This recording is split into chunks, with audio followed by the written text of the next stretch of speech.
Again ആറാമത്തെ കാര്യം എന്ന് പറഞ്ഞാൽ കുഞ്ഞുങ്ങളെ വളർത്തുമ്പോൾ ഏറ്റവും പ്രധാനപ്പെട്ട കാര്യം ഇൻഡിപെൻഡൻസ് കൊടുക്കുക. നമ്മളില്ലാത്തൊരു സിസ്റ്റം വന്ന മനുഷ്യൻ്റെ കാര്യം എന്ന് പറഞ്ഞാൽ ഒരാൾക്കും ഒരു ഉറപ്പില്ലാത്തൊരു ജീവിതമാണ്. അപ്പോൾ കുഞ്ഞുങ്ങളെ വളരെ ചെറിയ പ്രായത്തിൽ തന്നെ ഇൻഡിപെൻഡൻ്റ് ആക്കി വളർത്തുക. എങ്ങനെയൊക്കെ ഇൻഡിപെൻഡൻ്റ് ആവണം? ഡിസിഷൻ എടുക്കാനുള്ള കേപ്പബിലിറ്റി വേണം, ഫിനാൻഷ്യൽ ഇൻഡിപെൻഡൻസ് വേണം, ഇപ്പോൾ വീട്ടിലെ ഭക്ഷണം ഉണ്ടാക്കാനായിട്ടുള്ള ഇൻഡിപെൻഡൻസ് വേണം, അവനവൻ്റെ റൂം ഏറ്റവും നല്ല രീതിയിൽ ഒരു ഓർഗനൈസ് ചെയ്യാൻ. ഇപ്പം അച്ഛനും അമ്മയും ഇവിടെ ഇല്ലെങ്കിൽ പോലും തനിച്ച് ഭക്ഷണം ഉണ്ടാക്കി കഴിക്കാൻ, ഒരാൾ വന്നു കഴിഞ്ഞാൽ എങ്ങനെ ഡീൽ ചെയ്യണം, ഇങ്ങനെ എല്ലാ കാര്യങ്ങളും നമ്മൾ ഈ ലൈഫ് സ്കിൽസ് മുഴുവൻ കുട്ടികളെ പഠിപ്പിക്കാന്ന് പറഞ്ഞാൽ വളരെ ഇമ്പോർട്ടൻ്റ് ആയിട്ടുള്ള കാര്യമാണ്. അപ്പം നമ്മളുടെ കുഞ്ഞുങ്ങളെ എപ്പോഴും നമ്മൾ എങ്ങനെ നല്ല ഡ്രസ്സ്, എങ്ങനെ ഇപ്പോൾ ഒരു സിറ്റുവേഷൻ, ഓരോ ഫംഗ്ഷന് മുമ്പ് എങ്ങനെ ഡ്രസ്സ് എടുക്കണം, ഏത് ഡ്രസ്സാണ് കൊണ്ടുപോകേണ്ടത്, എങ്ങനെ ബാഗ് പാക്ക് ചെയ്യണം, എങ്ങനെ ടൈമിനെ മാനേജ് ചെയ്യണം, എങ്ങനെ സമയത്ത് അവിടെ പഞ്ച്വലായിട്ട് എത്തണം, ഇങ്ങനെയുള്ള പ്രാക്ടിക്കലായിട്ടുള്ള ഓരോ കാര്യങ്ങളും നമ്മൾ അവർക്ക് പറഞ്ഞു കൊടുക്കണം. വീട് എങ്ങനെ ഹൈജീനിൽ കീപ്പ് ചെയ്യണം, ഭക്ഷണം കഴിച്ചു കഴിഞ്ഞാൽ എങ്ങനെ പ്ലേറ്റ്സ് ഒക്കെ ശരിക്കും പറഞ്ഞു കഴിഞ്ഞാൽ കഴുകി വെച്ചിട്ട് എന്താ ചെയ്യേണ്ടത്, കിച്ചൺ എങ്ങനെ മാനേജ് ചെയ്യണം, ഇങ്ങനെയുള്ള എല്ലാ കാര്യങ്ങളും, അവരുടെ ഡ്രസ്സ് എങ്ങനെ അയൺ ചെയ്യാം, എന്തൊക്കെ കാര്യങ്ങളാണോ അതെല്ലാം. ഇപ്പോൾ വീട്ടിലെ സാധനങ്ങൾ എങ്ങനെയാണ് പോയി മേടിക്കണേ, അപ്പോൾ ഇങ്ങനെയുള്ള ബേസിക് ആയിട്ടുള്ള കാര്യങ്ങളെല്ലാം നമ്മൾ വീട്ടിൽ തന്നെ അവർക്ക് അങ്ങനെ ഉള്ളൊരു നോളജ് നമ്മൾ കൊടുക്കണം. പിന്നെ മണി എങ്ങനെ മാനേജ് ചെയ്യണം, പൈസ ശരിക്കും ഈ പിള്ളേരൊക്കെ പഠിക്കുമ്പോൾ ഏറ്റവും വലിയ പ്രശ്നം എന്താ പറയുമ്പോൾ, ഞാൻ ഏറ്റവും കൂടുതൽ ഈ കരോളിന് പൈസയൊക്കെ കൊടുക്കുമ്പോൾ ഏറ്റവും ബുദ്ധിമുട്ടെന്ന് പറഞ്ഞാൽ അവൻ്റെ കയ്യിൽ നിന്ന് ഈ ഫ്രണ്ട്സ് കടം മേടിച്ചിട്ട് പോകുന്നത് നല്ലൊരു പണിയായിരുന്നു. അപ്പം ഞാൻ കരോളിനോട് പറഞ്ഞു, മോനെ ഇങ്ങനെ പൈസ വെച്ചിട്ട് പോയി ആൾക്കാർ ചോദിക്കുമ്പോൾ കൊടുത്തു കഴിഞ്ഞാൽ നിൻ്റെ കാര്യം പോക്കാവും, അപ്പം നീ അത് മനസ്സിലാക്കണം. അപ്പോൾ അതിന് വേണ്ടിയിട്ട് അവന് ഞാൻ 1-2 സ്ട്രാറ്റജീസ് ബേസ് ചെയ്ത് കൊടുത്തു. അവനും അനീറ്റയും ആ സ്ട്രാറ്റജി യൂസ് ചെയ്യാൻ തുടങ്ങിയപ്പോഴത്തേക്കുണ്ടല്ലോ, ഒരിക്കൽ പോലും അവനെ സംബന്ധിച്ച് ഇപ്പം അവനൊരു മണി മാനേജ്മെൻ്റ് എന്ന് പറഞ്ഞാൽ 2 പിള്ളേർ നല്ല സ്മാർട്ടാണ്. ഒരാൾക്കും അവരെ പറ്റിച്ചുകൊണ്ട് പോകാൻ അവർ നിന്ന് കൊടുക്കാറില്ല. അപ്പോൾ എങ്ങനെയാണ് മണിയെ മാനേജ് ചെയ്യേണ്ടത്, ഇങ്ങനെ കടം മേടിക്കാൻ വരുന്ന ആൾക്കാരെ എങ്ങനെ ഹാൻഡിൽ ചെയ്യണം, ഇതെല്ലാം പിള്ളേർക്ക് പറഞ്ഞു കൊടുത്തു കഴിഞ്ഞുള്ള ഗുണം തന്നറിയുമ്പോൾ അവരെ പറ്റിക്കാൻ വേണ്ടിയുള്ള ആൾക്കാരെ അവരപ്പം തന്നെ വിട്ടുപിടിച്ചോളാൻ പറയുന്ന ലെവലിലേക്ക് മൂവ് ഔട്ട് ചെയ്യാൻ പറ്റും. പല ആൾക്കാർ എൻ്റെ ക്ലാസ്സിലൊക്കെ വരുമ്പോഴത്തേക്കും ഒത്തിരി വയസ്സായ ആൾക്കാർ തന്നെ റിലേറ്റീവ്സിന് കൊണ്ട് 50 ലക്ഷം കൊടുത്തു, 75 ലക്ഷം രൂപ കൊടുത്തു, അവരുടെ ബിസിനസ് പൊട്ടിപ്പോയി, ഇപ്പോൾ കരഞ്ഞുകൊണ്ടിരിക്കുന്ന ഒത്തിരി ആൾക്കാർ എൻ്റെ ക്ലാസ്സിലൊക്കെ വരാറുണ്ട്. അപ്പം ഞാൻ നിങ്ങളോട് പറയുന്നത് വെച്ചാൽ, നമുക്ക് കാശ് ഉണ്ടെങ്കിൽ ആ ക്യാഷിനെ എങ്ങനെ ഗ്രോ ചെയ്യിക്കണം, ആ ക്യാഷ് എങ്ങനെ നമുക്ക് മൾട്ടിപ്പിൾ ഇൻകം ആയിട്ട് വരുത്തുന്ന ലെവലിലേക്ക് പോകണം എന്നൊക്കെ ഉള്ളത് ഒരു പഠിക്കേണ്ട ഒരു സ്കില്ലാണ് ഈ മണി മേക്കിംഗ് എന്ന് പറയുന്നത്. അല്ലാതെ നമ്മൾ കഷ്ടപ്പെട്ടുണ്ടാക്കിയ കാശ് വല്ലവർക്കും കൊടുത്തിട്ട് കരഞ്ഞുകൊണ്ടിരിക്കാനല്ല നമ്മുടെ ജീവിതം നമ്മൾ ജയിച്ചേക്കണേ. അപ്പം ഇത് നിങ്ങൾ ആദ്യമേ പഠിക്കുക. എന്നിട്ട് എന്ത് ചെയ്യുക, ഈ കുഞ്ഞുങ്ങളെയും പഠിപ്പിക്കണമെങ്കിൽ എന്ത് ചെയ്യണം, വീട്ടിൽ ആ സ്ട്രക്ചർ കൊണ്ടുവരണം. അല്ലാതെ ശരിക്കും എല്ലാ കാലത്തും മക്കൾക്ക് വേണ്ടിയിട്ട് എല്ലാ ഉത്തരവാദിത്വം എടുത്ത് മക്കളെ വളർത്തുക എന്നുള്ളത് പാരൻസിൻ്റെ ജോലിയല്ല. അവരെ ശരിക്കും എന്ത് ചെയ്യേണ്ടി വേണം, അവരെ ഫ്രണ്ടിൽ നിർത്തി എല്ലാം ചെയ്യും. ഇപ്പം എൻ്റെ മക്കൾക്ക് പറഞ്ഞു കഴിഞ്ഞാൽ വീട്ടിലെ എന്തൊരു എക്സ്പെൻസ് മാനേജ് ചെയ്യണം അവരാണ്. അപ്പോൾ ഈ വീട്ടിൽ എന്താ നടക്കണേ, എത്ര രൂപ ചിലവുണ്ട്, എങ്ങനെയാണ് കാര്യങ്ങൾ പോണേ, അവർക്ക് വളരെ നല്ല രീതിയിൽ ബോധ്യമുണ്ട്. അതുകൊണ്ട് തന്നെ കുട്ടികൾക്ക് ഈ ഒരു 10-14 വയസ്സൊക്കെ ആയപ്പോൾ തന്നെ ഈ വീട്ടിലെ കാര്യങ്ങൾ കേൾപ്പിച്ചു തുടങ്ങിയോണ്ട് ഇപ്പം അവർക്ക് വളരെ നന്നായിട്ട് അവർക്ക് മണിയെ മാനേജ് ചെയ്യാൻ അറിയാം, ഇൻഡിപെൻഡൻ്റ് ആയിട്ട് ജീവിക്കാൻ അറിയാം, എല്ലാ കാര്യങ്ങളും അവർക്ക് വളരെ സ്മൂത്തായിട്ട് ചെയ്യാൻ പറ്റുന്നുണ്ട്. 7ാമത്തെ കാര്യങ്ങൾ എന്ന് പറഞ്ഞാൽ ഫെയിൽ ചെയ്യാൻ കുട്ടികളെ പഠിപ്പിക്കുക എന്നുള്ളതാണ്. പലപ്പോഴും നമ്മുടെയൊക്കെ ജീവിതത്തിലെ ഏറ്റവും ഭയങ്കര സങ്കടമാണ്. തോക്കുക എന്ന് പറഞ്ഞാൽ ഒരു ഭയങ്കര എന്താണ് ഏറ്റവും മോശം കാര്യമായിട്ടായിരിക്കും പാരൻസ് തന്നെ ഉണ്ടാക്കണേ. ഞാൻ എൻ്റെ മക്കളോട് പറയണത് എന്താണെന്നറിയാമോ, പഠിക്കുമ്പോൾ നമ്മൾ തോക്കാൻ പഠിക്കണം. തോക്കാൻ പഠിക്കാത്ത ഒരുത്തനും ജീവിതത്തിൽ വലിയ വിജയത്തിലേക്ക് പോകില്ല. ഞാനൊക്കെ ആലോചിച്ച് കഴിഞ്ഞാൽ എൻ്റെ ജീവിതത്തിൽ എന്തോരം തോൽവിയോ വന്നേക്കുന്നത്, അത്രയും തോൽവികൾ ലൈഫിൽ അഡ്രസ് ചെയ്തിട്ടുള്ള ഒരാളാണ്. ഈ ഓരോ തോൽവികളും എനിക്ക് തന്ന കരുത്താണ് ഇത്ര ശക്തിയോടെ വളരാനും വലിയ കാര്യങ്ങൾ ചെയ്യണ ലെവലിലേക്കുള്ള ഒരു ശക്തി അല്ലെങ്കിൽ ആ ഊർജമൊക്കെ എനിക്ക് കിട്ടുന്നത് ഈ തോൽവിയിൽ നിന്നാണ്. ഞാനിങ്ങനെ ആലോചിച്ച് കഴിഞ്ഞാൽ എൻ്റെ 1-2 ബിസിനസ്സുകൾ എനിക്ക് ഷട്ട് ഡൗൺ ചെയ്യേണ്ടി വന്നിട്ടുണ്ട്. പക്ഷെ ഈ ഒരു ബിസിനസ് ഷട്ട് ഡൗൺ ചെയ്തപ്പോൾ പല മനുഷ്യരും വിചാരിച്ചൊരു കാര്യമുണ്ട്, ഇത്രയും വലിയ ബിസിനസ്സൊക്കെ തീർന്നുകൊണ്ട് ശീതയൊക്കെ തീർന്നു എന്ന് വിചാരിച്ച ആൾക്കാരുണ്ട്. സത്യത്തിൽ ഓരോ എക്സ്പീരിയൻസും ഓരോ ഫെയിലിയേഴ്സും പിറ്റേ ദിവസം ഉയർത്തെണീക്കാനും വലിയ സ്വപ്നങ്ങളിലേക്ക് മൂവ് ഔട്ട് ചെയ്യാനും വലിയ കാര്യങ്ങൾ ജീവിതത്തിൽ ചെയ്യാനുമുള്ള ചങ്കൂറ്റവും ശക്തിയും ഒക്കെ പ്രദാനം ചെയ്ത് എന്താണ് ഈ തോൽവികളാണ്. അപ്പൊ തോൽക്കാൻ പിള്ളേരെ പഠിപ്പിക്കുക. എത്ര ഫാസ്റ്റായിട്ട് തോൽക്കണുണ്ടോ അത്രയും ഫാസ്റ്റായിട്ട് നമ്മൾ വിൻ ചെയ്യുക ചെയ്യണം. എൻ്റെ മോള് 10ാം ക്ലാസ്സിൽ പഠിക്കുമ്പോഴത്തേക്കാണ് ആദ്യമേ മോഡൽ എക്സാമിന് അവൾക്ക് 32 മാർക്കിലേക്ക് പോയി. അവൾക്ക് മാത്സ് എന്ന് പറഞ്ഞാൽ ഭയങ്കര പേടിയായിരുന്നു. അപ്പം ഞാൻ വളരെ കൂളായിട്ട് അവളെ അഡ്രസ്സ് ചെയ്ത് ഒരു 41 ഡേയ്സിൽ അവളെ കൊണ്ട് മാനിഫെസ്റ്റേഷൻ പല ടെക്നിക്കുകളൊക്കെ ചെയ്യിച്ച് ബേസ് ചെയ്തപ്പോഴും അവൾ ആ ഒരു എക്സാമിൽ ശരിക്കും പറഞ്ഞാൽ ഫുൾ ഏതാണ്ട് 96% അവൾക്ക് പാസ്സാവാൻ പറ്റിയത്. അതും ഒരു 40 ഡേയ്സിൽ. അപ്പം ഞാൻ എഗെയിൻ എൻ്റെ മോളുടെ വലിയൊരു ആഗ്രഹമായിരുന്നു 21 വയസ്സിന് മുമ്പ് ACC അഫിലിയേറ്റ് ആയിട്ട് ക്വാളിഫൈ ചെയ്യണമെന്ന്. അപ്പോൾ അവളെ സംബന്ധിച്ച് ഒരു പരീക്ഷയിൽ വന്നപ്പോൾ AFMന് അവൾക്ക് മാർക്ക് തോറ്റു. അപ്പം ഞാൻ പറഞ്ഞു മോളൊട്ടും ധൈര്യമായിട്ട് വിചാരിക്കേണ്ടത്, നിനക്ക് 21 വയസ്സല്ലേ, 21 വയസ്സാവണേന് മുമ്പ് പാസ്സായിട്ടുണ്ടാവും. അടുത്ത 3 മാസത്തിൽ അവളത് എഴുതി വളരെ നല്ല മാർക്സോടെ അവൾ പാസ്സായി. 21 20 വയസ്സ് കഴിഞ്ഞപ്പോൾ തന്നെ അവൾക്ക് ACC 21 ആവണിന് മുമ്പ് തന്നെ അവൾ ACC അഫിലിയേറ്റ് ആയിട്ട് മാറി. അപ്പം ഇങ്ങനെ ഇഷ്ടം പോലെ സക്സസ് സ്റ്റോറീസ് എൻ്റെ മക്കളിൽ എനിക്ക് കൊണ്ടുവരാൻ പറ്റിയിട്ടുണ്ട്. കാര്യം എന്താ അറിയാമോ, ഞാൻ അവർ തോക്കുമ്പോൾ ഒരിക്കൽ പോലും വിഷമിക്കാറുമില്ല, അവരെ കുറ്റം പറയാറുമില്ല.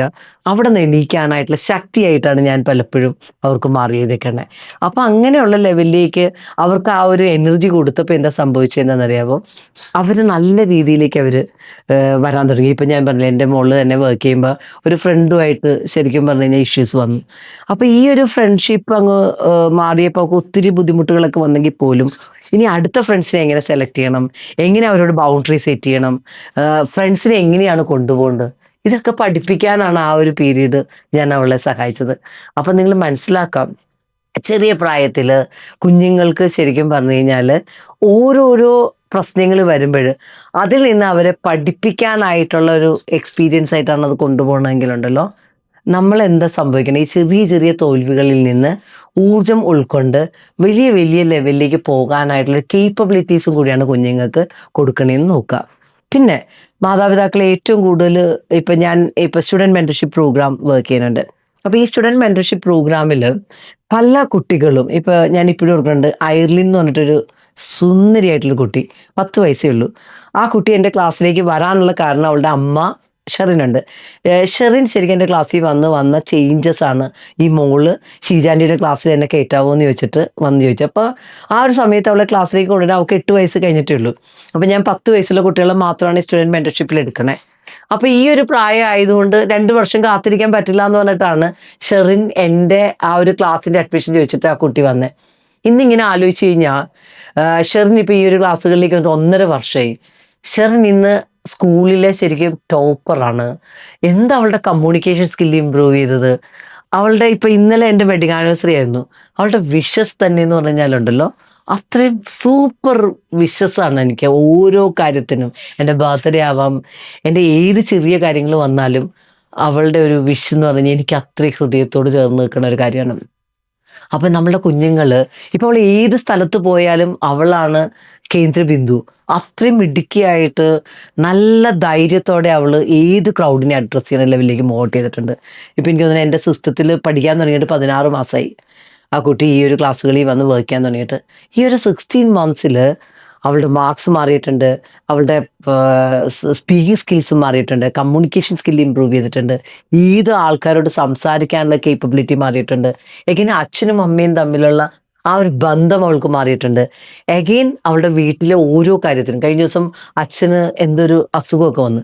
ഈ കുഞ്ഞ് തന്നെയാണ് അതിന് വേണ്ടിയിട്ടുള്ള, അമ്മ അന്ന് വർക്ക് ചെയ്യുകയാണ്, അവൾ തന്നെ അച്ഛനെയും കൊണ്ട് ഹോസ്പിറ്റലിൽ പോകാനും എൻറ്റയർ കാര്യങ്ങൾ ചെയ്യാനും ആ ഒരു സിറ്റുവേഷൻ ഏറ്റവും ബ്യൂട്ടിഫുൾ ആയിട്ട് മാനേജ് ചെയ്യാൻ അവൾ കാണിച്ചൊരു കേപ്പബിലിറ്റീസൊക്കെ ഷെറിന് എന്നെ അത്ഭുതമായിരുന്നു. അപ്പം ഞാൻ നിങ്ങളോട് മനസ്സിലാക്കേണ്ട ഒരു കാര്യം എന്ന് പറഞ്ഞാൽ, കുഞ്ഞുങ്ങളെ ശരിക്കും പറഞ്ഞു കഴിഞ്ഞാൽ കറക്റ്റ് ചെയ്യാൻ നമ്മൾ ശ്രമിക്കുകയല്ല ചെയ്യേണ്ടത്. അതിനു മുമ്പ് നമ്മൾ അവരുമായിട്ട് നല്ല ബന്ധം ഉണ്ടാക്കുക എന്നുള്ളത് വളരെ ഇമ്പോർട്ടൻ്റ് ആയിട്ടുള്ള കാര്യമാണ്. അപ്പം നമ്മൾ എൻ്റെ ക്ലാസ്സിൽ വന്നതിന് മുമ്പൊക്കെ ചോദിച്ചു കഴിഞ്ഞാൽ അവളുടെ ഒരു ട്യൂഷൻ ടീച്ചറുണ്ട്, അവരെപ്പോഴും ആ കൊച്ചിനെ പറ്റി മോശം മാത്രം പറഞ്ഞുകൊണ്ടിരിക്കും. അപ്പോൾ ഇത് കേട്ട് കേട്ട് കേട്ട് കേട്ട് ആ കൊച്ചിന് തന്നെ അവളുടെ ഒരു കോൺഫിഡൻസ് ഇല്ലാത്തൊരവസ്ഥയിൽ നിൽക്കണ ആ ഒരു സ്ഥലത്തുനിന്ന് ആ ട്യൂഷൻ ടീച്ചറിനെ മാറ്റാനും അവളെ ട്രസ്റ്റ് ചെയ്യാനും അവളെ കേൾക്കാനും അവളുടെ ആ ഒരു സ്ട്രെങ്തിലേക്ക് ഫോക്കസ് ചെയ്യാനൊക്കെ തുടങ്ങിയപ്പോൾ ഓരോ പരീക്ഷകളും വളരെ സന്തോഷത്തോടെ അവൾ ചെയ്യാൻ തുടങ്ങി. ഇപ്പോൾ അവൾക്ക് എക്സാംസ് പറയുന്നത് സന്തോഷമുള്ളൊരു സ്ഥലമാണ്. അല്ലാതെ അവൾ പേടിച്ചിട്ടല്ല ബേസ് ചെയ്യണത്. അത്രയും നല്ലൊരു ബന്ധത്തിലേക്ക് ആ അച്ഛനോടും അമ്മയോടും ഒരു നല്ലൊരു കണക്ഷൻ ഈ ഒരു സ്റ്റുഡൻറ് മെന്റർഷിപ്പ് പ്രോഗ്രാം വഴി അവൾക്ക് എസ്റ്റാബ്ലിഷ് ചെയ്യാൻ പറ്റി. ഇപ്പൊ അച്ഛനെയും അമ്മയോടും ഒക്കെ തന്നെ വളരെ സ്നേഹത്തോടെ ബിഹേവ് ചെയ്യാൻ, പക്ഷെ അതിൻ്റെ ഒപ്പം അവൾക്കൊരു റെസ്പെക്ട് കിട്ടിയില്ലെങ്കിൽ പറയാനൊക്കെ ഉള്ളൊരു ചങ്കൂറ്റവും ആ കുഞ്ഞിനിപ്പോൾ ഉണ്ട്. അപ്പം നിങ്ങളോട് ഞാൻ പറഞ്ഞതെന്താ വെച്ച് കഴിഞ്ഞാൽ, നമ്മൾ നമ്മുടെ കുഞ്ഞുങ്ങളെ വളർത്തുമ്പോൾ അവരെ ശരിക്കും പറഞ്ഞു കഴിഞ്ഞാൽ ഇപ്പൊ തെറ്റ് വന്നാൽ പോലും നമ്മൾ അതിനെ അക്സെപ്റ്റ് ചെയ്യുക. കാര്യം കുഞ്ഞാണ്, കുഞ്ഞുങ്ങൾക്ക് പ്രശ്നങ്ങളൊക്കെ വരുത്തും, അവരെല്ലാം നന്നായിട്ട് ചെയ്യും എന്നൊന്നും നിങ്ങൾ പറയരുത്. പക്ഷേ കുഞ്ഞുങ്ങളെ നിങ്ങൾ എന്ത് ചെയ്യണം? കുട്ടികൾക്ക് പ്രശ്നം വരുമ്പോൾ മാത്രമല്ല നമ്മൾ സംസാരിക്കേണ്ടത്, എല്ലാ സമയത്തും നമ്മൾ അവരോട് സംസാരിക്കണം. അവർ വന്നു കഴിയുമ്പോൾ ഫോണൊക്കെ മാറ്റി വെച്ചിട്ട് അവർ വേണ്ടി കമ്മ്യൂണിക്കേറ്റ് ചെയ്യണം. അപ്പം അങ്ങനെയുള്ള ലെവലിലേക്കൊരു കണക്ഷൻ നമ്മൾ കൊണ്ടുവന്ന എന്താ ഗുണമെന്നറിയാവോ? പിള്ളേർ ശരിക്കും പറഞ്ഞു കഴിഞ്ഞാലുണ്ടല്ലോ ഭയങ്കര ഹാപ്പി ആയിട്ട് മാറും. ഇപ്പോൾ ഒരു പ്രശ്നം വന്ന് കൊച്ചു വരുവാണെങ്കിൽ നമ്മൾ എന്ത് ചെയ്യണം? ആ കൊച്ചിനോട് ചോദിക്കണം, മോനെ എന്താ മോനിപ്പോൾ ഇങ്ങനെയൊക്കെ ഒരു തോന്നണേ, എന്താ മോൻ എന്തെങ്കിലും വിഷമം ഉണ്ടോ, മോൻ എന്താ ഇപ്പോൾ ഫീൽ ചെയ്യണേ? അപ്പോൾ നമ്മളെ സംബന്ധിച്ച് ഏതൊരു ക്രൈസിസും അവനെ സംബന്ധിച്ചിട്ട് ലേണിങ്ങും കൂടിയാണ്. അപ്പോൾ ആ ഒരു ക്രൈസിസിൽ നമ്മളെങ്ങനെ അഡ്രസ്സ് ചെയ്യുന്നു എന്നുള്ളതിൽ നിന്നും അവനത് പഠിക്കുന്നുണ്ട്. അപ്പോൾ നമ്മൾ അൺനെസറി ആയിട്ട് അവരെ ഇങ്ങനെ പേടിപ്പിക്കാതെ കുറച്ച് ഒന്ന് ക്ഷമാപൂർവ്വം അവരെ കേൾക്കാനും അവരെ കണക്ട് ചെയ്യാനും നമ്മൾ ആ ഒരു സമയം യൂസ് ചെയ്ത് കഴിഞ്ഞാൽ പിള്ളേർ ഓട്ടോമാറ്റിക്കായിട്ട് നന്നാവുന്ന ഒരവസ്ഥയിലേക്ക് മൂവ് ഔട്ട് ചെയ്യും. അപ്പം ഇത് വളരെ ഇമ്പോർട്ടൻ്റ് ആയിട്ട് നിങ്ങൾ മനസ്സിലാക്കുക. കാരണം പാരൻറ്റിങ് എന്ന് പറയുന്നത് ശരിക്കും പറഞ്ഞു കഴിഞ്ഞാൽ ചുമ്മാ പിള്ളേരെ പിടിച്ച് തല്ലണോ എന്തെങ്കിലും കാര്യം വന്നു കഴിഞ്ഞാൽ എല്ലാം അവരുടെ തലയിലേക്ക് ഇടണതൊന്നുമല്ല. അവർക്കൊരു ഇമോഷണലി സേഫ് ആയിട്ടുള്ള ഒരു പാരൻ്റ് ആവുകയാണ് നമ്മൾ ചെയ്യേണ്ടത്. ആ ഒരു സേഫ്റ്റി നമുക്ക് കൊടുക്കാൻ പറ്റിയില്ലെങ്കിൽ എന്ത് സംഭവിക്കുമെന്നറിയാവോ? ആ കുഞ്ഞുങ്ങൾ ശരിക്കും പറഞ്ഞു കഴിഞ്ഞാൽ ഒരു ലോസ്റ്റ് ആയിട്ടൊരു ഫീലിംഗ് വരും. അപ്പോൾ ഈ ഒരു ഫീലിംഗ് വന്നു കഴിഞ്ഞാൽ അവർക്ക് നമ്മളുമായിട്ടൊരു ഹൃദയവുമായിട്ടൊരു കണക്ഷൻ ഉണ്ടാവില്ല. അപ്പോൾ കുഞ്ഞുങ്ങളെ കണക്ട് ചെയ്യണമെങ്കിൽ ഏറ്റവും ഇമ്പോർട്ടൻ്റ് ആയിട്ട് അവർക്ക് സേഫ് സ്പേസ് ആയിട്ട് മാറാൻ നമുക്ക് പറ്റണം. ആ സ്പേസ് നമ്മൾ കൊണ്ടുവരുവാണെങ്കിൽ എന്ത് സംഭവിക്കും? അവന് ഓപ്പൺ ആവാനായിട്ടുള്ളൊരു സ്ഥലം കിട്ടും. അവന് എന്തുണ്ടെങ്കിലും നമ്മളോടൊന്ന് പറയും, വേറെ എങ്ങും പോകില്ല. അപ്പോൾ ഈ ഒരു ട്രസ്റ്റ് നമ്മൾ കൊണ്ടുവന്നു കഴിഞ്ഞാൽ അവർ ഓട്ടോമാറ്റിക്കലി അവരുടെ സ്വഭാവത്തിൽ മാറ്റം വരുത്തും, അവർ ഹാപ്പി ആവാൻ തുടങ്ങും. അപ്പോൾ ഇങ്ങനെയൊക്കെ ഉള്ള ലെവലിലേക്ക് കുഞ്ഞുങ്ങളെ കൊണ്ടുപോകണമെങ്കിൽ ഏറ്റവും ഇമ്പോർട്ടൻ്റ് ആയിട്ടുള്ള കാര്യം എന്ന് പറഞ്ഞാൽ അവരെ കേൾക്കുക, അവർക്ക് സേഫ് ആയിട്ടുള്ള ഒരു സ്ഥലമായിട്ട് അച്ഛനും അമ്മയും മാറുക എന്നുള്ളതാണ്. അപ്പോൾ അവരെ ജഡ്ജ് ചെയ്യാതിരിക്കുക എന്നുള്ളത് വളരെ ഇമ്പോർട്ടൻ്റ് ആയിട്ടുള്ള കാര്യമാണ്. പിന്നെ ഈ ഫ്രണ്ട്സിനെയൊക്കെ വർക്ക് ചെയ്യുമ്പോഴത്തേക്കും നമ്മൾ മനസ്സിലാക്കേണ്ട കാര്യം കഴിഞ്ഞാൽ ചില മാതാപിതാക്കളുടെ ഏറ്റവും വലിയൊരു പ്രശ്നമാണ് അവരുടെ ഫ്രണ്ട്സിനെ അങ്ങോട്ട് കുറ്റം പറയുക എന്ന് പറയുന്നത്. അവൻ ഭയങ്കര മോശമാണ്, അവൻ്റെ കൂടെ പോയാൽ നീ ചീത്തയാവും. അപ്പം ഇങ്ങനെയൊക്കെ പറയുന്ന ആ വാക്കുകൾ അവർക്ക് സത്യം പറഞ്ഞു കഴിഞ്ഞാലുണ്ടല്ലോ ഭയങ്കര വിഷമം വരും. കാര്യം എന്താ, അവർക്ക് അവരുടെ ഫ്രണ്ട്സ് അത്രയും ഇമ്പോർട്ടൻ്റ് ആണ്. അപ്പോൾ അതുകൊണ്ട് തന്നെ അവരെ നമ്മൾ എന്ത് ചെയ്യണം? അവരെ ശരിക്കും പറഞ്ഞു കഴിഞ്ഞാൽ നമ്മൾ അവരോട് സംസാരിക്കുക. ഞാൻ ഇപ്പോഴും ഓർക്കുന്നുണ്ട്, കരോളിൻ്റെ ഒരു ഫ്രണ്ട് നല്ല പയ്യനാണ്, പക്ഷെ അവൻ്റെ ഏറ്റവും പ്രത്യേകിച്ച് അവന് പഠിക്കാൻ വലിയ താല്പര്യമില്ല. ഇങ്ങനെ അടിച്ചു പൊളിച്ച് സോഷ്യലൈസ് ചെയ്ത് നടക്കുക, ക്ലാസ് കട്ട് ചെയ്യുക, ഇതൊക്കെ അവന് ഭയങ്കര ഇഷ്ടമാണ്. അപ്പൊ ഞാൻ ഒരു ദിവസം കോളേജിൽ പോകുമ്പോഴാണ് ഞാൻ അറിയണത് ഇവന് ഈ ക്ലാസ്സിൽ എഴുതുക ഏറ്റവും ബാക്ക് ബെഞ്ചിൽ പോയിരിക്കും, ക്ലാസ് വലിയ ഇൻട്രസ്റ്റ് ഒന്നും ഇല്ലാത്തൊരവസ്ഥ വന്നു എന്ന് മനസ്സിലായി. അപ്പൊ ഇത് ബേസ് ചെയ്ത് കഴിഞ്ഞപ്പോഴത്തേക്കും ഉണ്ടല്ലോ വളരെ ശ്രദ്ധാപൂർവം ഞാൻ എന്താ ചെയ്തതെന്ന് പറഞ്ഞാൽ മോനെ ശരിക്കും വളരെ നന്നായിട്ട് പഠിക്കണം 1-2 കുട്ടികളുമായിട്ട് പെയർ ചെയ്യാനായിട്ട് ടീച്ചറിനോട് ആവശ്യപ്പെട്ടു. എഞ്ചിനീയറിംഗ് പഠിക്കുമ്പോഴാട്ടോ. അപ്പോൾ അതിന് വേണ്ടിയിട്ട് എന്ത് ചെയ്തു? വളരെ നല്ല രീതിയിൽ അവരുടെ ടീച്ചേഴ്സിൻ്റെയൊക്കെ നമ്പേഴ്സ് എടുത്തു. കാഷ്വലായിട്ട് തന്നെ ടീച്ചർ ഇപ്പോൾ അവൻ 5ാമത്തെ ബെഞ്ചിലിരിക്കണമെങ്കിൽ അവനെ ഇൻറ്റൻഷലി 1ാമത്തെ ബെഞ്ചിലേക്കോ 2ാമത്തെ ബെഞ്ചിലേക്കോ കയറ്റിയിരുത്താനായിട്ട് ഞാൻ ടീച്ചറിനോട് സംസാരിക്കാൻ തുടങ്ങി. അപ്പം ഇങ്ങനെയുള്ള ലെവലിൽ ഒരു 3-4 പ്രാവശ്യം ഇങ്ങനെ പുഷ് ചെയ്തപ്പോഴത്തേക്ക് എന്താ സംഭവിച്ചതറിയാമോ? അവന് ആ ബാക്ക് ബെഞ്ച് എന്ന് പറയുന്നത് അവന് ഉപേക്ഷിക്കേണ്ടി വന്നു. വേറൊരു പിയർ ഗ്രൂപ്പിലേക്ക് അവനെ മാറ്റുന്ന ലെവലിലേക്ക് മൂവ് ഔട്ട് ചെയ്തു. അത് വളരെ കോൺഷ്യസ് ആയിട്ട്. എന്നും പറഞ്ഞ് ഈ ഫ്രണ്ട്സിനെ ചീത്ത പറയാനോ അവരെ മാറ്റി നിർത്താനോ ഒന്നും പോയില്ല. പക്ഷേ പഠിക്കാനായിട്ടുള്ള ഒരു ഇമ്പോർട്ടൻസിലേക്ക് അവൻ്റെ ഒരു അറ്റൻഷനെ ഞാൻ കൊണ്ടുവരാൻ നോക്കി. എന്നിട്ട് എന്ത് ചെയ്തു? ഞാൻ ഇപ്പോഴും ഓർക്കുന്നുണ്ട്, ഞാൻ അവനോട് പറഞ്ഞു, നീ ഇങ്ങനെയുള്ള ലെവലിലേക്ക് ഈ ഒരു വർഷം ഇങ്ങനെ മാർക്ക് മേടിച്ചാൽ നിനക്ക് ഈ റിവാർഡ് ഉണ്ടാവും. ഇങ്ങനെ അവൻ്റെ ആ ഒരു അറ്റൻഷൻ വേറൊരു ലെവലിലേക്ക് ഡയറക്റ്റ് ചെയ്ത് വിടാനും ഒക്കെ ശ്രദ്ധിച്ചപ്പോൾ ഓരോ വർഷവും ഓരോ സെമസ്റ്ററിലും വന്നിട്ട് എന്നോട് ചോദിക്കും, ഈ സെമസ്റ്ററിൽ ഇത്ര മാർക്ക് മേടിച്ച മമ്മി എനിക്ക് എന്ത് തരും? അപ്പോൾ അവൻ അതിനുവേണ്ടി വർക്ക് ചെയ്യും. ഞാൻ ആ റിവാർഡ് അവന് 100% കൊടുക്കും. ഇങ്ങനെ വർക്ക് ചെയ്യാൻ തുടങ്ങിയപ്പോൾ അവൻ പോലും അറിയാതെ അവൻ്റെ ബ്രെയിൻ അത് ശീലമായിട്ട് മാറുക ചെയ്തു. ഇപ്പോഴും അവൻ ഇങ്ങനെ ചോദിക്കും, മമ്മി ഇപ്പം അവൻ എനിക്ക് ഇപ്പോൾ വർക്ക് ചെയ്യുവാണ് എങ്കിലും ചോദിക്കും, മമ്മി എനിക്ക് ഇത്തവണ എൻ്റെ കാര്യങ്ങൾ ഇത്രയും നന്നായി വന്നിട്ടുണ്ട്, മമ്മി എനിക്ക് എന്താ തരിക. ഞാൻ വളരെ ഹാപ്പി ആയിട്ട് അവനെ റിവാർഡ് ചെയ്യാറുണ്ട്. കാരണം എന്താണെന്നറിയാമോ, നമ്മളുടെ കുഞ്ഞുങ്ങളുണ്ടല്ലോ ഏറ്റവും നന്നായിട്ട് പോകണമെങ്കിൽ അവരുടെ ഓരോ സക്സസ്സിലും അവരെ അപ്ലിഫ്റ്റ് ചെയ്യാനും അവരെ ആ ഒരു സെലിബ്രേറ്റ് ചെയ്യാനും നമ്മൾ പഠിക്കുക എന്ന് പറഞ്ഞാൽ ഭയങ്കര ഇമ്പോർട്ടൻ്റ് ആണ്. അപ്പം നിങ്ങൾ മനസ്സിലാക്കുക, നിങ്ങളുടെ കുഞ്ഞിൻ്റെ ഫ്രണ്ട്സ് ആ ഒരു സർക്കിള് ശരിക്കും പറഞ്ഞു കഴിഞ്ഞാൽ ആ കുഞ്ഞുങ്ങളുടെ ഗോളിലേക്ക് എത്താൻ സഹായിക്കുന്ന ഒരു സർക്കിളാണോ നിങ്ങളുടെ കുഞ്ഞ് നിൽക്കുന്നത്. കാര്യം എന്താണ്, നമ്മൾ ആരുടെ കൂടെയാണോ നിൽക്കുന്നത് അതിൻ്റെ ഒരു ആവറേജ് ആയിട്ട് നമ്മൾ മാറുക. നല്ല കുഞ്ഞുങ്ങളുടെ കൂടെയാണ് നമ്മൾ ഇരിക്കുന്നതെങ്കിൽ ഓട്ടോമാറ്റിക്കലി നമ്മൾ അവരുടെ സ്വഭാവം ഒക്കെ നമ്മുടെ ജീവിതത്തിൽ കൊണ്ടുവരും. നമ്മളും ഏറ്റവും മികച്ച രീതിയിലേക്ക് മാറിപ്പോകും. കാര്യം ഞാനിപ്പോൾ ഈ സ്റ്റുഡൻറ്റ് മെൻറ്റർഷിപ്പ് പ്രോഗ്രാം ഇട്ടപ്പോൾ പല പല രാജ്യത്തു നിന്നുള്ള കുട്ടികളുണ്ട്. അപ്പോൾ ഈ ഏറ്റവും നല്ല രീതിയിലേക്ക് അവരിങ്ങനെ ഒരു ഗ്രൂപ്പ് കോച്ചിങ് ഫോർമാറ്റിലാണ് കൊണ്ടുപോകണേ. അപ്പോൾ ഓരോ ക്ലാസ്സുകളും കഴിയുമ്പോൾ ഇവർ വന്നിട്ട് ഇങ്ങനെ ഒരു വോയിസ് ഇടണം. ഇവർ വളരെ നല്ല രീതിയിലേക്ക് ഇവർക്ക് എന്ത് പ്രശ്നം ഉണ്ടെങ്കിലും ഇപ്പോൾ എന്നോടോ നമ്മുടെ ടീമിലുള്ള സൈക്കോളജിസ്റ്റിനോട് സംസാരിക്കാം. എഗെയിൻ ഇപ്പോൾ എൻ്റെ മോൾ അനീറ്റ ഉണ്ട്, അനീറ്റ കരിയർ കൗൺസിലറാണ്. അപ്പോൾ അനീറ്റയുടെ അവർക്ക് സംസാരിക്കാം.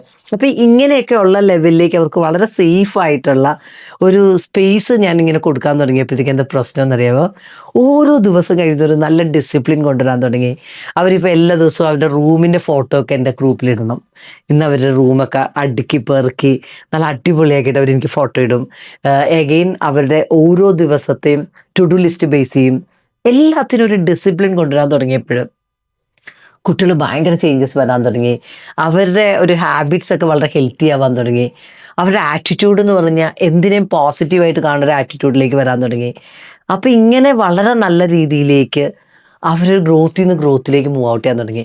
ഇപ്പോൾ ഏത് കൊച്ചിനോട് ചോദിച്ചാലും അവർ ഏത് ഉറക്കത്തിൽ എണീറ്റാലും അവർ പറയും, ഷീജ മാം എനിക്ക് സയൻറ്റിസ്റ്റ് ആവണം, എനിക്കിത് ചെയ്യണം, എന്താണ് എൻ്റെയൊക്കെ ഇന്ന കാറാണ് ഓടിക്കേണ്ടത്, എൻ്റെ ഒരു വീട് ഇങ്ങനെയുള്ള വീടാണ് വേണ്ടത്. അപ്പോൾ അവരുടെ ജീവിതത്തെ പറ്റി അവർക്ക് അത്രയും ഒരു ഗോൾസൊക്കെ ഉണ്ടാവാൻ തുടങ്ങി.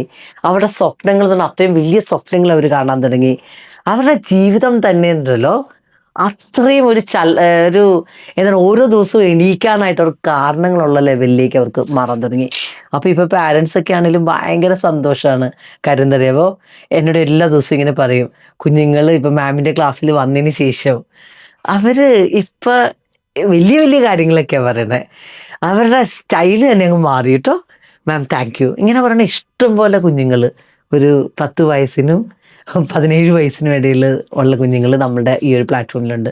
അപ്പം നിങ്ങളുടെ കുഞ്ഞുങ്ങൾക്ക് ഇങ്ങനെ ഒത്തിരി സ്ക്രീൻ ടൈമാണ്, അവർ നിങ്ങൾ പറയണ കേൾക്കില്ല, ഒരു രീതിയിലും പഠിക്കണില്ല, അവരുടെ ലൈഫിൽ ഒരു ഫോക്കസ് ഇല്ല, ഇങ്ങനെയൊക്കെ പറഞ്ഞിട്ട് നിങ്ങൾ വിഷമിക്കുകയാണെങ്കിൽ ഉറപ്പായിട്ടും നിങ്ങളുടെ കുഞ്ഞുങ്ങളെ നമ്മുടെ ലൈഫ് കോച്ചിൻ്റെ പ്ലാറ്റ്ഫോമിലേക്ക് കൊണ്ടുവരിക. വളരെ സേഫായിട്ട് ഞങ്ങൾ ആ കുഞ്ഞുങ്ങളെ സപ്പോർട്ട് ചെയ്യാം. അപ്പോൾ നമ്മളുടെ ക്ലാസ്സുകളിൽ വരുമ്പോൾ 2 രീതിയിലുള്ള ക്ലാസ്സുകളുണ്ട്. ഒന്ന് ഗ്രൂപ്പ് കോച്ചിങ് ഫോർമാറ്റിലെ ക്ലാസ്സുകളുണ്ട്. അപ്പോൾ അത് ഇപ്പോൾ ഈ ഒരു ഏജ് ലിമിറ്റുള്ള കുട്ടികൾക്ക് എവരി ഫ്രൈഡേ ആണ് ക്ലാസ്സുകൾ വരുന്നത്. ഇപ്പോൾ നമ്മുടെ സമ്മർ ക്യാമ്പാണ് ഓടണത്. ഈ സമ്മർ ക്യാമ്പിൽ വരുമ്പോൾ ഒരു 5 മണിക്കൂർ ലേണിംഗ് ആണ്. അപ്പോൾ അത് നിങ്ങളുടെ കുഞ്ഞുങ്ങൾ ഇപ്പോൾ ഒരു 9 വയസ്സിനും ഒരു 17 വയസ്സിനും ഇടയിലാണ്. കമ്മ്യൂണിക്കേഷൻ സ്കില്ല് വേണം, നല്ല ബുക്കുകൾ വായിക്കണം, എങ്ങനെ ഒരു ഗോൾ സെറ്റ് ചെയ്യണം, ഒരു വിഷൻ ബോർഡ് ഉണ്ടാക്കണം, എങ്ങനെ അവരുടെ ജീവിതത്തിൽ അവരെവിടെയാണോ ഇരിക്കണത് അവിടെ അത്രയും ഒരു സ്റ്റാൻഡ് ഔട്ട് ചെയ്യണം, ഒരു നല്ലൊരു പേഴ്സണാലിറ്റി ആയിട്ട് മൂവ് ഔട്ട് ചെയ്യണം, എന്തും ഒരു സക്സസ്ഫുള്ളായിട്ടുള്ളൊരു വിജയമാവണം എന്ന് നിങ്ങൾ ആഗ്രഹിക്കുന്നുണ്ടെങ്കിൽ, നല്ല കോൺഫിഡൻസ് ഉള്ള ഫിനാൻഷ്യലി ഇൻഡിപെൻഡൻ്റ് ആയിട്ടുള്ള ഒരു ഇൻഡിപെൻഡൻസ് അവർക്ക് കൊണ്ടുവരണം എന്നൊക്കെ ആഗ്രഹിക്കുന്നുണ്ടെങ്കിൽ ഉറപ്പായിട്ടും നമ്മുടെ പ്ലാറ്റ്ഫോമിലേക്ക് വിടുക. അപ്പോൾ നമ്മുടെ ക്ലാസ്സുകൾ വരുന്നത് ഏപ്രിൽ 10-ാം തീയതി തുടങ്ങണേ. വെള്ളിയും ശനിയായിരിക്കും നമ്മുടെ ക്ലാസ്സുകൾ ഉണ്ടാവുന്നത്. 7 to 8 PM ആണ്. പിന്നെ റെക്കോർഡിങ്ങും അവൈലബിൾ ആയിരിക്കും. എൻ്റെ ക്ലാസ്സുകൾ അല്ലെങ്കിൽ നമ്മളുടെ ഈ ക്ലാസ്സുകളുടെ പ്രത്യേകത എന്താ വെച്ച് കഴിഞ്ഞാൽ, ഇപ്പോൾ നിങ്ങളുടെ പാരൻസിനും ഈ ക്ലാസ്സിൽ കയറാൻ പറ്റും. ഒരു കുഞ്ഞിനും ഒരു പാരൻറ്റിനുമാണ് ക്ലാസ്സിൽ അഡ്മിഷൻ തന്നത്. അപ്പോൾ നിങ്ങളെ സംബന്ധിച്ച് പല പല കാര്യങ്ങൾ, ഇപ്പോൾ കഴിഞ്ഞ ദിവസം തന്നെ എനിക്ക് തോന്നുന്നു എൻ്റെ ഡയമണ്ട് മെമ്പറാണ് മേരി മാം. അപ്പോൾ മേരി മാമിൻ്റെ സണ്ണുണ്ട് രൂപൻ. അപ്പൊ രൂപന്റെ ഒരു വോയിസ് ഇപ്പൊ മേരി മാം പറഞ്ഞു, ഞാനിപ്പോ ഇതിന്റെ ഇടാം. അപ്പൊ മേരി മാം പറഞ്ഞൊരു കാര്യമുണ്ട്, നമ്മൾ 50 വയസ്സ് 60 വയസ്സിൽ ഇപ്പൊ മാഡത്തിന്റെ ക്ലാസ്സിൽ വന്ന് പഠിക്കുന്ന കാര്യങ്ങൾ ഈ 8 വയസ്സിലും 10 വയസ്സിലുള്ള കുഞ്ഞുങ്ങൾ ഇപ്പൊ തന്നെ പഠിക്കാൻ തുടങ്ങുമ്പോൾ അവരുടെ ലൈഫിൽ വരുന്ന മാറ്റം അല്ലെ ആ ഒരു ക്ലാരിറ്റി ഒക്കെ അവർക്ക് കൊണ്ടുവരുമ്പോഴുണ്ടല്ലോ, അവർ എത്ര സൂപ്പർ പ്രൊഡക്റ്റീവ് ആയിട്ട് അങ്ങ് മൂവ് ഔട്ട് ചെയ്യും. കാര്യം നമ്മളൊക്കെ ഇപ്പൊ എത്ര അധികം ഈ ഒരു കാര്യങ്ങളൊക്കെ പഠിക്കണം ഇത്രയും വയസ്സായിട്ടാണ്. പക്ഷെ ഇത്രയും നേരത്തെ ഈ കുഞ്ഞുങ്ങൾക്ക് ഈ ഒരു കാര്യങ്ങളൊക്കെ എങ്ങനെ ബൗണ്ടറി സെറ്റ് ചെയ്യണം, എങ്ങനെ അവനവനെ ഇഷ്ടപ്പെടണം, എങ്ങനെ അവനവൻ്റെ ലൈഫിൻ്റെ റെസ്പോൺസിബിലിറ്റി എടുക്കണം, ഇങ്ങനെ പല പല കാര്യങ്ങൾ പഠിക്കുമ്പോൾ എങ്ങനെ കോൺഫിഡൻസ് ഉള്ളൊരു വ്യക്തിയായിട്ട് മാറണം, എങ്ങനെയാണ് ശരിക്കും പറഞ്ഞാൽ ടോപ്പർ ആവാനായിട്ട് പഠിക്കേണ്ടത്, ഇങ്ങനെ പല പല കാര്യങ്ങളാണ് നമ്മൾ ഈ ക്ലാസ്സുകളിൽ പഠിപ്പിക്കുന്നത്. അപ്പം നിങ്ങളുടെ കുഞ്ഞുങ്ങൾക്ക് ഇപ്പോൾ ടീനേജിലൊക്കെ ഉള്ള കുഞ്ഞുങ്ങളെ ഹാൻഡിൽ ചെയ്യാൻ നിങ്ങൾക്ക് പറ്റണില്ല എന്നൊക്കെ ഉണ്ടെങ്കിൽ, പിന്നെ പേഴ്സണലായിട്ട് നിങ്ങൾക്ക് അവരുടെ സപ്പോർട്ട് വേണമെങ്കിൽ ഉറപ്പായിട്ടും പേഴ്സണൽ കോച്ചിങ്ങും അവൈലബിൾ ആണ്. അപ്പോൾ അത് വരുമ്പോഴത്തേക്കും ആഴ്ചയിൽ ഒരു പേഴ്സണൽ സെഷൻ വെച്ചിട്ട് വർക്ക് ചെയ്യാം. അപ്പോൾ അങ്ങനെയുള്ള എന്തെങ്കിലുമൊക്കെ കാര്യങ്ങൾ നിങ്ങൾക്ക് അറിയണമെന്ന്, പിന്നെ ഇപ്പം നിങ്ങളുടെ കുഞ്ഞുങ്ങൾ 8ാം ക്ലാസ്സിലും 9ാം ക്ലാസ്സിലാണ്, ഏത് കരിയർ പാത്തിലേക്ക് പോകണം എന്നറിയില്ല. അപ്പോൾ നിങ്ങൾക്കൊരു കരിയർ ഗൈഡൻസ് വേണമെങ്കിലും ഇതിൽ കാണുന്ന നമ്പറിൽ ബേസ് ചെയ്താൽ മതി. അപ്പോൾ നിങ്ങളുടെ ഈ ഒരു കുഞ്ഞുങ്ങളുടെ ആയിട്ട് റിലേറ്റ് ചെയ്തിട്ടുള്ള എന്തെങ്കിലുമൊക്കെ കാര്യങ്ങൾക്ക് നിങ്ങൾക്കൊരു പ്രശ്നം ഉണ്ടെങ്കിൽ ഉറപ്പായിട്ടും അപ്പം നിങ്ങളുടെ കുഞ്ഞുങ്ങൾക്കൊരു ക്ലാരിറ്റി ഉണ്ടാക്കാൻ നിങ്ങളുടെ ഈ നിയമങ്ങളൊക്കെ കൂടുതൽ കൊടുക്കാതെ കുഞ്ഞുങ്ങളെ ഏറ്റവും നല്ല രീതിയിലേക്ക് ബേസ് ചെയ്യണം എന്നുണ്ടെങ്കിൽ ഏറ്റവും നല്ല കാര്യങ്ങൾക്ക് എപ്പോഴും നമ്മളൊരു ലിമിറ്റൊക്കെ കൊണ്ടുവരും. ഇപ്പോൾ പലപ്പോഴും ഞാൻ എൻ്റെ മക്കളോടൊക്കെ വളർത്തുമ്പോഴത്തേക്കും ഞാനിങ്ങനെ പറയും, മോനെ 7 മണിക്കൂർ 8 മണിക്കൂർ ഉറങ്ങിയേ പറ്റുള്ളൂ. അപ്പോൾ ഫോൺ ഇപ്പുറത്തെ മുറി വെച്ചിട്ട് പോകണം. ഉറങ്ങാൻ പോയി കഴിഞ്ഞാൽ ഫോൺ കൊണ്ടുപോകാൻ പറ്റില്ല. പിന്നെ എങ്ങനെയാ നിന്റെ ഇപ്പം ഞാൻ നിനക്ക് തന്നെ കാശ് ഇതാണ്, ഈ ഒരു കാശ് എങ്ങനെ നീ മാനേജ് ചെയ്യണം, ഒരു മാസത്തേക്കാണ് ഈ ഒരു കാശ് തന്നെ, അതെങ്ങനെ ബേസ് ചെയ്യണം. അപ്പം ഇങ്ങനെ എല്ലാത്തിനും റൂൾസ് ഞാൻ വെക്കാറുണ്ട്. അപ്പം ഇങ്ങനെയുള്ള രീതിയിൽ, അല്ലെങ്കിൽ ടി വി എത്ര നേരം കാണാം, എങ്ങനെ മൂവ് ഔട്ട് ചെയ്യാം, പഠിക്കണതിൻ്റെ ഒരു ഇമ്പോർട്ടൻസ് എന്താണ്, എന്തുകൊണ്ട് സ്കില്ല് ഡെവലപ്പ് ചെയ്യണം, അതൊരു ജോലി കിട്ടിയെന്ന് പറഞ്ഞിട്ട് ശരിക്കും പറഞ്ഞു കഴിഞ്ഞാൽ ജീവിച്ച പോരാ, ആ കംഫർട്ട് സോൺ പറ്റില്ല, നീ ഗ്രോത്ത് എടുത്തേ പറ്റൂ, എങ്ങനെ നിൻ്റെ പൈസയെ ശരിക്കും പറഞ്ഞു കഴിഞ്ഞാൽ മാനേജ് ചെയ്യണം, എങ്ങനെ നിനക്ക് ശരിക്കും പൈസ വീണ്ടും മൾട്ടിപ്പിൾ ഇൻകം ഉള്ള ലെവലിലേക്ക് നിനക്ക് എങ്ങനെ മൂവ് ഔട്ട് ചെയ്യണം, എങ്ങനെ സ്കില്ല് നിനക്ക് അപ്ഗ്രേഡ് ചെയ്യണം, എങ്ങനെ നിനക്ക് 1%ലേക്ക് വരാം, ഇവയൊക്കെ ശരിക്കും പറഞ്ഞു കഴിഞ്ഞാൽ നമ്മൾ കുഞ്ഞുങ്ങളെ പഠിപ്പിക്കേണ്ട ഒരു കാര്യം തന്നെയാണ്. അല്ലെങ്കിൽ എന്ത് പറ്റും, നമ്മളെപ്പോലെ ഈ ആവറേജ് ലൈഫ് ട്രാപ്പിൽ കിടന്നിട്ട് നമ്മുടെ കുഞ്ഞുങ്ങളും സെയിം ലൂപ്പിൽ കിടന്നു പോകും. അപ്പം നിങ്ങളുടെ മക്കളെ ആ ലൂപ്പിൽ പെടുത്താതെ അവരൊരു ഗ്രോത്തിലേക്ക് കൊണ്ടുപോകണമെന്നുണ്ടെങ്കിൽ ഉറപ്പായിട്ടും പേഴ്സണൽ ഡെവലപ്മെൻറ്റ്, നല്ല ബുക്കുകൾ വായിക്കുക, നല്ല മെൻറ്റേഴ്സ്, നല്ല പ്രോഗ്രാംസ് ഒക്കെ വളരെ ഇമ്പോർട്ടൻ്റ് ആണ്. കാര്യം എന്താ പറയുമ്പോൾ, പണ്ട് നമ്മൾ ശരിക്കും ഈ ഒരു ജോയിൻറ്റ് കമ്മ്യൂണിറ്റിയൊക്കെ ആയിട്ട് വളരുമ്പോഴത്തേക്കുണ്ടല്ലോ, ആ ജോയിൻറ്റ് ഫാമിലി സിസ്റ്റത്തിൽ കുറേ അധികം ആൾക്കാർക്ക് നല്ല മൂല്യബോധമുള്ള കാരണവന്മാരൊക്കെ ഉണ്ടായിരുന്നു. അപ്പം നമ്മുടെ മക്കൾക്ക് വളരെ സേഫ് ആയിട്ടുള്ള സ്പേസ് ഉണ്ടായിരുന്നു. മുത്തശ്ശിമാരാവാം, ആരെങ്കിലുമൊക്കെ ഉണ്ടാവും നമ്മുടെ വീട്ടിൽ. ഇപ്പം ഈ ന്യൂക്ലിയർ ഫാമിലിയായി അച്ഛനും അമ്മയ്ക്ക് ഫുൾ തിരക്കാണ്, പിള്ളേരെ നോക്കാൻ പോലും സമയമില്ലാത്ത ഒരു ഓട്ടത്തിലാണ് നമ്മൾ ഓടുന്നത്. അവരുടെ ഫ്രണ്ട്സ് ആരാണ്, അവരെങ്ങനെ ചിന്തിക്കുന്നു, അവരെന്തൊക്കെ ചലഞ്ചസ് അഡ്രസ്സ് ചെയ്യുന്നു എന്നും നമുക്കറിയാൻ സമയം കിട്ടില്ല. കാര്യം എന്താ, നമുക്ക് സ്ട്രെസ്സാണ്, ഈ ഓരോ ദിവസവും കാര്യങ്ങൾ നടത്തി കൊണ്ടുപോകാനുള്ള ഫയർ ഫൈറ്റിങ്ങിലാണ്. അപ്പോൾ പല ആൾക്കാർക്കും ക്ഷമയോടെ കുഞ്ഞുങ്ങളെ കേൾക്കാനോ അവരെ സപ്പോർട്ട് ചെയ്യാനോ പലപ്പോഴും പറ്റാറില്ല. സത്യമാണ്, ഇന്നത്തെ ഒരു വലിയൊരു കാര്യമാണത്. അപ്പോൾ ഇങ്ങനെയുള്ള ആളുകൾക്കാണ് ഉറപ്പായിട്ടും ലൈഫ് കോച്ച് ഷീജ ഈ ഒരു സ്റ്റുഡൻറ്റ് മെൻറ്റർഷിപ്പ് പ്രോഗ്രാമൊക്കെ കൊണ്ടുവന്നിട്ട് ആ കുഞ്ഞുങ്ങളെ, ഇപ്പോൾ ഡോക്ടറേറ്റൊക്കെ ഉള്ള സൈക്കോളജിസ്റ്റൊക്കെയാണ് നമ്മുടെ ടീമിലുള്ളത്, എഗെയിൻ കരിയർ കൗൺസിലേഴ്സൊക്കെയാണുള്ളത്. അപ്പോൾ ഇവർ ആ കുഞ്ഞുങ്ങൾക്ക് വേണ്ടിയിട്ട് ഉണ്ടാകുമ്പോഴൊരു ഗുണം എന്താണെന്നറിയാമോ, നിങ്ങൾക്ക് അവരെ മനസ്സിലാക്കണേക്കാൾ കൂടുതൽ വളരെ നല്ല രീതിയിൽ മനസ്സിലാക്കാനും അവരുടെ ഏത് ചലഞ്ചസിലും അവർക്കൊരു തുണയാവാനും ഒക്കെ നമ്മൾക്ക് പറ്റുന്നുണ്ട്. അപ്പോൾ എന്തായാലും ഈ ഒരു വീഡിയോ നിങ്ങൾക്ക് ഇഷ്ടമായെങ്കിൽ ഉറപ്പായിട്ടും നിങ്ങളുടെ ആ ഒരു കമൻസ് രേഖപ്പെടുത്താൻ മറക്കരുത്. അടുത്തൊരു വീഡിയോ എന്താണ് വേണ്ടതെന്നുള്ളത് നിങ്ങൾ എന്തായാലും ശരിക്കും പറഞ്ഞു കഴിഞ്ഞാൽ ഒന്ന് ബേസ് ചെയ്യുക. അപ്പം നിങ്ങൾ മനസ്സിലാക്കുക, 13 അല്ലെങ്കിൽ ടീനേജിലൊക്കെ ഉള്ള കുഞ്ഞുങ്ങളെ വളർത്തുക എന്ന് പറഞ്ഞാൽ അത്ര എളുപ്പമുള്ളൊരു കാര്യമല്ല, പക്ഷെ ഒന്നും ബുദ്ധിമുട്ടൊന്നും ഉള്ള കാര്യമല്ല. അപ്പം നമ്മൾ എപ്പോഴും ശ്രദ്ധിക്കേണ്ട കാര്യം വെച്ച് കഴിഞ്ഞാൽ, കുഞ്ഞ് ഒരു പ്രോബ്ലം അല്ല, പക്ഷെ നമ്മൾ അവൻ്റെ ആ ട്രാൻസിഷനെ മനസ്സിലാക്കണം എന്ന് മാത്രമേ ഉള്ളൂ. അപ്പോൾ നമ്മളത് മനസ്സിലാക്കാതെ കുഞ്ഞാണ് എന്ന് വരുത്തരുത്. അപ്പോൾ കുഞ്ഞുങ്ങളെ കുറച്ചുകൂടി ഇങ്ങനെ കൺട്രോൾ ചെയ്യുന്ന ആ ഒരു സ്വഭാവം കുറച്ചിട്ട് അവരെ കൂടുതൽ കേൾക്കാൻ തുടങ്ങുക, അവരെ റെസ്പെക്റ്റ് ചെയ്യുക, അവർക്കൊരു പ്രൈവസി ഒക്കെ കൊടുക്കുക. കാര്യം പ്രൈവസി ഗ്രോത്തിന് വളരെ ഇമ്പോർട്ടൻ്റ് ആയിട്ടുള്ള കാര്യമാണ്. എങ്ങനെ അവരെ ഇൻഡിപെൻഡൻ്റ് ആക്കാൻ വേണ്ടിയിട്ട് നമ്മൾ വളരെ ഇൻറ്റൻഷനലി നമ്മൾ അതിന് വേണ്ടി വർക്ക് ചെയ്യുക. പിന്നെ ഫെയിലിയറിനെ അക്സെപ്റ്റ് ചെയ്യാൻ കുഞ്ഞുങ്ങളെ പഠിപ്പിക്കുക. ഫെയിലിയർ ആണ്, തോക്കാൻ പാടില്ല, ഇങ്ങനെയൊന്നും കുട്ടികളെ പഠിപ്പിക്കാതിരിക്കുക. പിന്നെ എന്താണ്, നല്ല ഫ്രണ്ട്സിനെ കൂടെ കൊണ്ടുവരാനും നല്ല ഫ്രണ്ട്സുമായിട്ടുള്ള ലെവലിലേക്ക് കൂട്ടാനും ഒക്കെ നമ്മൾ ശരിക്കും പറഞ്ഞു കഴിഞ്ഞാൽ ശ്രദ്ധാപൂർവ്വം അവരെ വെക്കുക. അല്ലാതെ അവരെ വഴക്ക് പറയാനും അത് കൊള്ളില്ല എന്ന് പറഞ്ഞിട്ട് ഇങ്ങനെ ബേസ് ചെയ്യാൻ നമ്മൾ പോകരുത്. പിന്നെ നമ്മളെ സംബന്ധിച്ച് നമ്മളിപ്പോൾ എന്തെങ്കിലുമൊക്കെ റൂൾസൊക്കെ കൊണ്ടുവന്നിട്ടുണ്ടെങ്കിൽ ആ റൂൾസ് എന്തുകൊണ്ട് വരുന്നു എന്നുള്ളതിൻ്റെത് പെർഫെക്റ്റ് ആയിട്ട് അവരോട് എക്സ്പ്ലെയിൻ ചെയ്യണം. കാരണം അല്ലാതെ നമ്മൾ റൂൾസ് കൊണ്ടുവന്ന് ഇട്ടാൽ അവരത് ചോദ്യം ചെയ്യും, അവരതിനെ അവഗണിക്കും. അപ്പോൾ ഏത് റൂൾസ് കൊണ്ടുവന്നാലും എന്താണ് ഈ റൂൾസ് കൊണ്ടുവന്നതിൻ്റെ കാരണം അത് പറഞ്ഞു കൊടുക്കണം. അവർക്ക് ഒരു ബോധ്യമാവുള്ള ലെവലിലേക്ക് ബേസ് ചെയ്യുമ്പോഴാണ് നമ്മളുടെ കുഞ്ഞുങ്ങളുമായിട്ട് നല്ല കണക്ഷൻ നമുക്ക് ബിൽഡ് ചെയ്യാൻ പറ്റുന്നത്. അപ്പോൾ നമ്മുടെ കുഞ്ഞിനെ മാറ്റണമെങ്കിൽ ഏറ്റവും ഭയങ്കര ഇമ്പോർട്ടൻ്റ് ആയിട്ടുള്ള കാര്യം എന്ന് വെച്ചാൽ അവന് ഫീൽ ചെയ്യണം ഈ ഒരു സ്ഥലം വളരെ സേഫാണ്, സെക്യൂർഡാണ്, ഞാൻ എന്ത് പറഞ്ഞാലും എന്നെ കേൾക്കാൻ ഇവിടെ ഒരാളുണ്ട്, എന്നെ ദ്രോഹിക്കാനല്ല എന്നെ സപ്പോർട്ട് ചെയ്യാനായിട്ട് ഒരാളാണ് എന്ന് ശരിക്കും പറഞ്ഞു കഴിഞ്ഞാൽ ആ ഒരു അച്ഛനും അമ്മയും ആ ഒരു സേഫ് സ്പേസ് ആണ് എന്നുള്ളൊരു ബോധ്യം കൊടുത്താൽ പിന്നെ കുഞ്ഞുങ്ങളില്ലേ നമ്മളെ റെസ്പെക്റ്റ് ചെയ്യും, നമ്മൾ പറയണതെല്ലാം കേൾക്കും. എന്തുകൊണ്ട് ഞാനിത് ഇത്രയും പറഞ്ഞതെന്നറിയാവോ? എൻ്റെ 2 മക്കളെയും വളർത്തുമ്പോൾ ആദ്യത്തെ ആ ഒരു പീരീഡിൽ നല്ല ചലഞ്ചസ് ഞാൻ അഡ്രസ്സ് ചെയ്തിരുന്നു. പക്ഷേ ആ ഒരു ചലഞ്ചസിൽ നിന്നും ഞാൻ എൻ്റെ ചിന്തകളെ മാറ്റാനും അവരെ കേൾക്കാനും അവരെ മനസ്സിലാക്കാനും ഒക്കെ തുടങ്ങിയപ്പോൾ എൻ്റെ ലൈഫ് മാറിയിട്ടുണ്ട്. പുതിയ പുതിയ കാര്യങ്ങൾ പഠിക്കാൻ എൻ്റെ ഏറ്റവും നല്ല ഫ്രണ്ട്സായിട്ട് ഈ 2 മക്കളെയും മാറിയിട്ടുണ്ട്. അപ്പം ഈ ഒരു ലെവലിലേക്കൊരു ട്രാൻസിഷൻ നമുക്ക് വരുമ്പോൾ നമ്മുടെ മക്കളും മാറും. അവരേറ്റവും ഇപ്പോൾ നിങ്ങളിപ്പോൾ ഈ ലൈവിലൊക്കെ വന്നു കഴിഞ്ഞാൽ അനിറ്റയെ കാണുമ്പോഴേ ശരിക്കും പറഞ്ഞു കഴിഞ്ഞാൽ ആൾക്കാർ വന്നിട്ട് ചോദിക്കും, ഓ എന്ത് നല്ല മോളാന്നൊക്കെ ഇങ്ങനെ പറയുന്ന ആൾക്കാരുണ്ട്. അപ്പം നിങ്ങൾ മനസ്സിലാക്കുക, കുഞ്ഞുങ്ങൾ ശരിക്കും പറഞ്ഞു കഴിഞ്ഞാൽ വളരെ നല്ല കുഞ്ഞുങ്ങളാണ്. അപ്പം അവരെ നമ്മൾ വളർത്തുമ്പോൾ അവർക്ക് വേണ്ടിയിട്ട് നമ്മൾ ഏറ്റവും നല്ല റൈറ്റ് മെൻറ്റേഴ്സിനെ കണ്ടുപിടിച്ച് കൊടുക്കുക, അവർക്ക് ഏറ്റവും വളരാനായിട്ടുള്ള ഒരു സാഹചര്യം കൊടുക്കുക എന്നുള്ളത് മാത്രമാണ് നമ്മുടെ ജോലി. കാര്യം ഇന്നത്തെ എഡ്യൂക്കേഷൻ സിസ്റ്റത്തിൻ്റെ ഒരു അപകടം എന്താ വെച്ച് കഴിഞ്ഞാൽ കുറേ സ്കൂൾ പഠിപ്പിക്കുന്നു എന്ന് പറഞ്ഞാൽ ജീവിതം അവർ പഠിപ്പിക്കണില്ല. അപ്പം നിങ്ങളുടെ മക്കളെ സ്മാർട്ടായിട്ട് വളർത്തണം. എങ്ങനെ പഠിക്കാം? ഇപ്പോൾ സത്യം പറഞ്ഞാൽ എൻ്റെ കുട്ടികളൊക്കെ പഠിക്കുന്ന സമയത്ത് തന്നെ ബിസിനസ്സൊക്കെ ചെയ്തിട്ടാണ് അവർ പഠിക്കുന്നത്. അപ്പോൾ എന്നാൽ പോലും അവർക്ക് നല്ല മാർക്സ് ഉണ്ട്. അപ്പോൾ അതെന്തുകൊണ്ടാണ്, എങ്ങനെയാണ് സ്മാർട്ടായിട്ട് പഠിക്കേണ്ടതെന്നുള്ളത് അവർക്കറിയാം.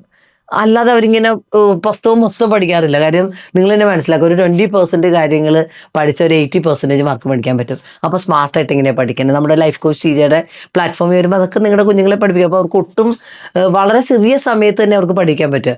പിന്നെ എങ്ങനെ ഇമോഷണലി ഇൻ്റലിജൻ്റ് ആയിട്ട് പോകാം. പല പിള്ളേരും വിഷമിക്കുന്ന എവിടെയാണെന്നറിയാമോ?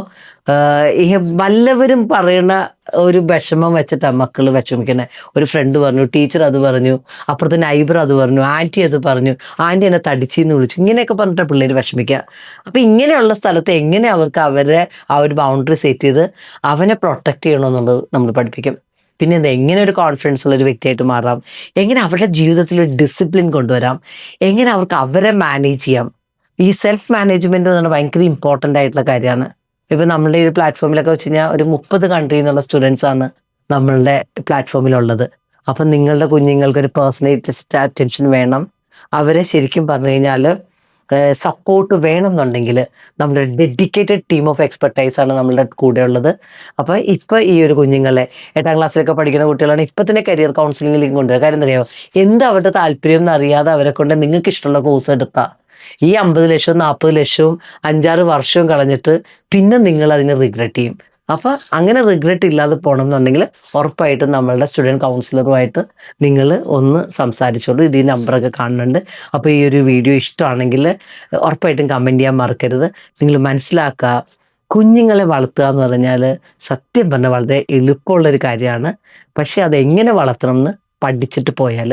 അതുകൊണ്ടാണ് ഇപ്പോൾ ഈ നമ്മുടെ ക്ലാസ്സുകളിൽ വരുമ്പോൾ അച്ഛനും അമ്മയ്ക്കും ഏതെങ്കിലും ഒരു പാരൻറ്റിനും കുഞ്ഞിനും പഠിക്കാൻ പറ്റുന്ന ലെവലിലേക്ക് ഉള്ളൊരു ലെവലിലേക്ക് നമ്മൾ മൂവ് ഔട്ട് ചെയ്യണത്. അപ്പോൾ anyway, thank you so much. God bless you all. Take care.